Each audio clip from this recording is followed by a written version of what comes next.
গলায় ID card বা পরিচয়পত্র আর গায়ে বাংলাদেশের লাল সবুজের পতাকা।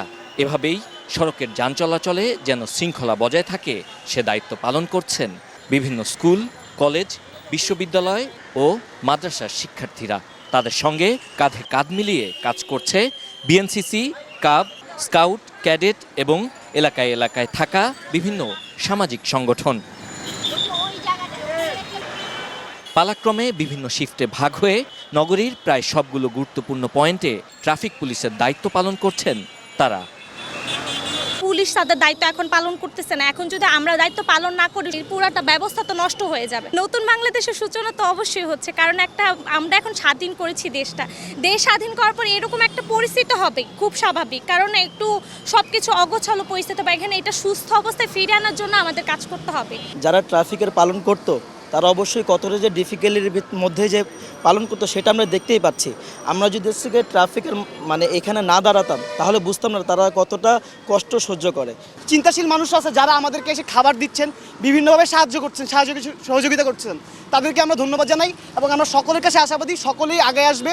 এই দেশটা আমাদের, যেহেতু স্বৈরাচার থেকে আমরা এই মুক্তি লাভ করছি, তো এই দেশটা যেহেতু এখন স্বাধীন, আমাদের সকলের স্বাধীনতা আছে, তো এই দেশটাকে গড়ে তোলার দায়িত্ব আমাদের।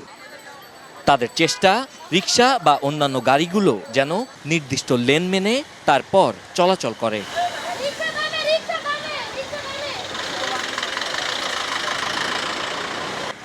সানবিট সব দিবে সামাল। সানবিট ম্যাজিক প্রেস ডিশওয়াশিং এর মাথা ঘোরানো সলিউশন। অনেকের হাতে রয়েছে প্ল্যাকার্ড। এর মাধ্যমেই তারা দল বেঁধে নিয়ন্ত্রণ করছেন পুরো ট্রাফিক সিস্টেম। আর তাদের পাশে দাঁড়িয়েছেন অনেকেই। ট্রাফিক সামলানোর জন্য আমাদের শিক্ষার্থীরা রাস্তায় নেমে এসেছে, অথচ দেখেন আজকে সকালে বৃষ্টি ছিল, এখন আবার রোদ উঠেছে। তো তাদেরকে ছাতা এবং বাঁশি এবং আমরা চেয়েছিলাম যে গ্লুকোজ বা ওরসালাইনের যেন আমরা দিতে পারি, কিন্তু খুবই দুর্ভাগ্যবশত দোকানগুলো আমরা বন্ধ পেয়েছি। তাদেরকে যে দুপুরে লাঞ্চের ব্যবস্থা করাটা, এটা আরেকটা টিম অলরেডি কাজ করতেছে। খুবই ওদেরকে হ্যাটস অফ। এটা ছাড়া আমার আর বেশি কিছু বলার নেই। নিজেদের পক্ষ থেকে যতটুকু পারতেছি ওদের পাশে দাঁড়ানোর চেষ্টা করতেছি। রাস্তায় বের হওয়া চালক ও সাধারণ মানুষও শিক্ষার্থীদের এই উদ্যোগকে সাধুবাদ জানিয়েছেন। বর্তমানটাই অনেক ভালো লাগতেছে, আমরা গাড়ি চালাই শান্তি পাইতেছি। সিস্টেমটা আগে তো অনেক ভালো লাগে, রাস্তাঘাট ফাঁকা, বামের গাড়ি বামে যায়, ডানের গাড়ি ডানে যায়, এর লেগে ঝামেলা হয় না। মাদ্রাসার শিক্ষার্থীরাও পিছিয়ে নেই দেশের জন্য দায়িত্ব পালনে। তারাও বিভিন্ন সড়কে অন্যান্য শিক্ষার্থীদের পাশাপাশি দায়িত্ব পালন করছেন। কবির ভাষায় পুরো পৃথিবী অবাক তাকিয়ে রয়, এ তারুণ্য মাথা নোয়াবার নয়।